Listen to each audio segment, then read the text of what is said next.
An AI model can now help approved security teams find serious software flaws with fewer refusals. That could mean faster patches for software you use every day.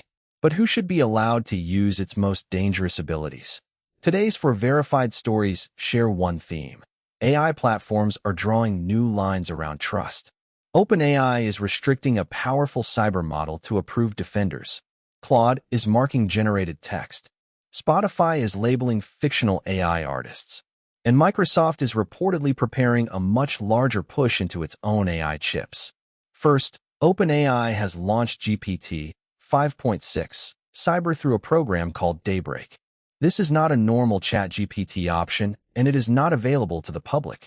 Daybreak Blue gives approved defenders general models with safeguards adjusted for authorized security work. Red provides the specialized model for finding vulnerabilities, validating exploits, and red team exercises. OpenAI says GPT 5.6 Cyber answered 95% of advanced security requests in an internal test, against 1.5% for standard GPT 5.6 Sol. That measures willingness, not whether every answer was correct or safe. It is an unverified company benchmark. The company says researchers used the model to find 2 previously unknown weaknesses in Chrome's V8 engine. Google fixed one, identified as CV 2026-15903, while the second remains under coordinated disclosure. For security teams, the practical change is fewer dead ends during authorized investigations. For everyone else, access remains deliberately narrow. This model is not included with a normal ChatGPT subscription, and organizations must apply to the Daybreak program. Why it matters? Finding a weakness before criminals can put patches on millions of devices sooner. But the same exploit technique can protect or attack, so access requires identity checks, monitoring, and approved scope. These tools may increasingly decide how quickly phones, browsers, and business systems are repaired. The second story affects anyone who publishes Claude-assisted text or files. Anthropic says supported newer Claude models place an invisible statistical watermark into generated text. It is a machine-detectable pattern in the model's word choices, not a hidden sentence or strange character. Supported files can also receive signed C2PA provenance metadata. The limits matter. Detection means Claude processed the text, not that it wrote every word. Editing can weaken the signal, and file conversion or screenshots can remove metadata. No mark does not prove human authorship. There is no separate price. Anthropic presents the rollout as part of growing transparency requirements, including rules in Europe. For an ordinary Claude user, the output should still look normal. The mark is meant for machine analysis, while provenance metadata travels with supported files until editing or conversion removes it. Why it matters? Provenance can help a newsroom, school, or workplace ask better questions, but it is not an automatic guilt detector.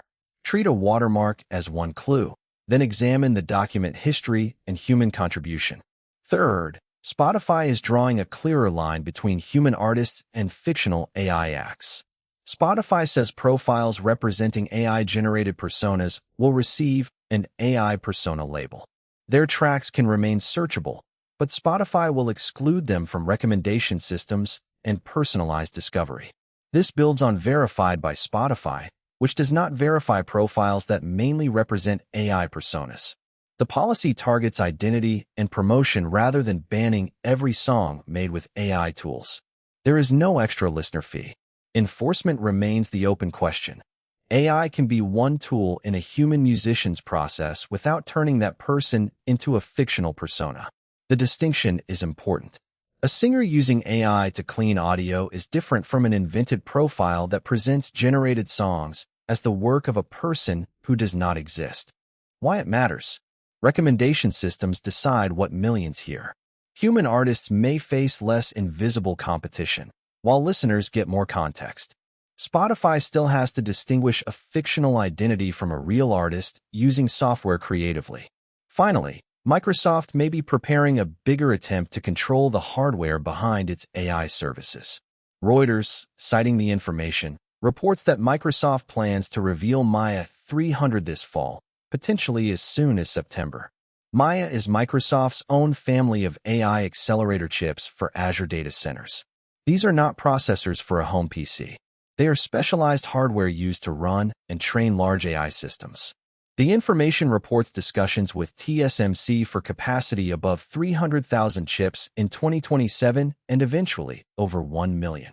Microsoft has not announced those figures or the timing, so the plans may change. Microsoft has publicly discussed Maia 200 and Maia 300 within a strategy that still uses NVIDIA and other suppliers. Its own chip adds an option. Azure is not abandoning NVIDIA. If the report is accurate, the larger production ambition signals that Microsoft wants Maia to become a meaningful part of its fleet rather than a limited engineering experiment. Actual performance and delivery still need confirmation. Why it matters? AI costs depend on scarce chips, electricity, and data center capacity. If Maia 300 works at scale, Microsoft could gain more control over Copilot and Azure. There is no public availability date or promised price reduction. This is a reported roadmap, not a product launch.